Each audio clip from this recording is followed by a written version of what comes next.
Therefore, I say unto you, he's telling you here now how to pray a prayer of faith. He said, what things soever you desire, when you pray, not after you pray, when you pray. He didn't say pray and then afterwards believe you receive them. He says when you pray, believe that you receive them. Remember what we was talking about a while ago, what we saw in the Word? If our heart don't condemn us and we keep His commandments, then we have confidence before God. And we know that whatever we ask, He'll hear us. And we know that everything He hears, He'll do. Isn't that what Jesus said at the tomb of Lazarus? Father, I know you hear me always.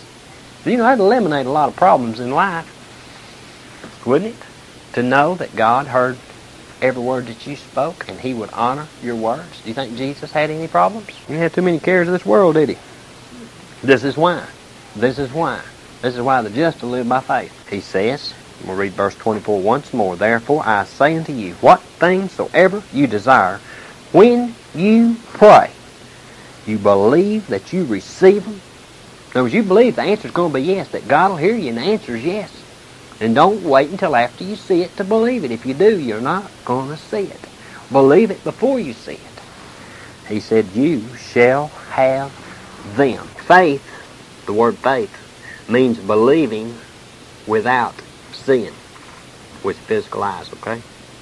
God's faith that we're talking about, that Jesus walked by and we're to walk as He did, God's faith that He has also commanded us to have, the faith of God.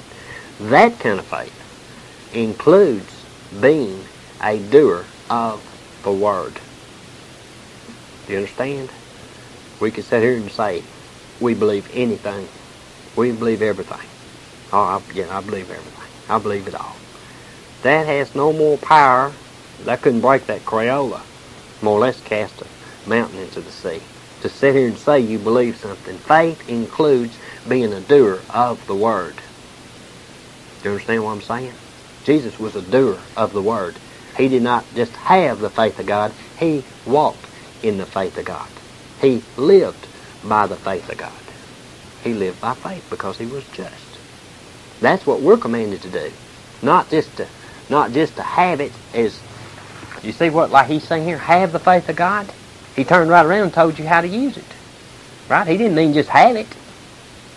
That's like having a Bible and never reading it. I command you to have the Word of God. Okay, I got one in there somewhere. What will it do? Won't do nothing. The book I never read. That's a good song. I can put that on the end of here. I'm just kidding. Repeat that last part again. God's faith that we're talking about walking in, the second of His seven spirits, includes being a doer of His Word, not a hearer only.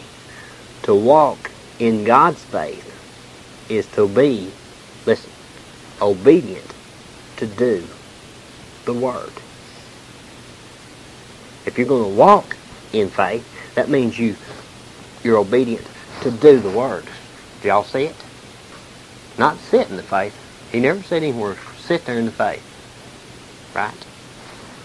Failure to do so, there was any part, any of God's commandments that you have found in His Word, and you know that God is talking to you, right? You know He told you to do something, whatever, and you know it. No doubt in your heart.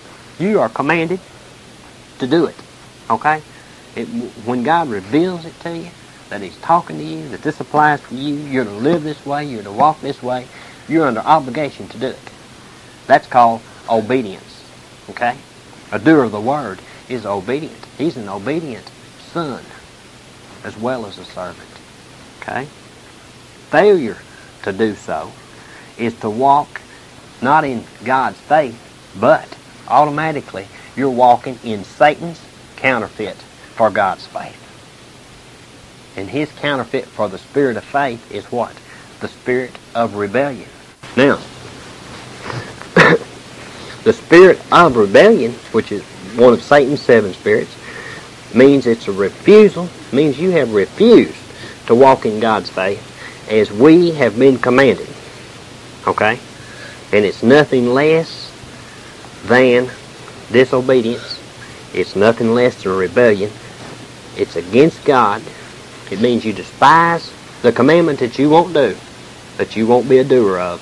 Means that's the commandment you despise. And if you despise His commandment, then you despise God. Okay? Therefore, to walk in Satan's spirit of rebellion against God can only lead one place. And that is death. Remember we read a verse a while ago that talks about those that started out walking, living by faith, but some evidently turned and went back to perdition. They got to a place, God commanded them to do something, they refused to do it, they rebelled against God, and the moment they did, they had, without even knowing it, they turned around and they were going the other way, headed for hell, perdition, destruction, death. Comprende? You can't just start following Jesus and get about 10 miles down the road and decide, well, that's as far as I want to go.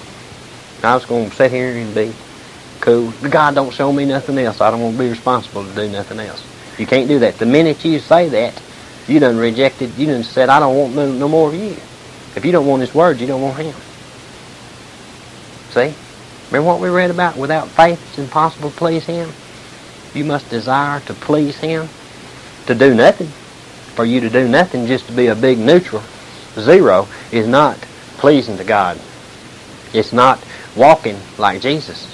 Jesus didn't say, well, God, I'd like to go to Calvary, but, really, I was kind of thinking now would be a good time for about a 40-day fishing trip. He didn't do that, did He? He was there right on time. Right when God said you'll be there.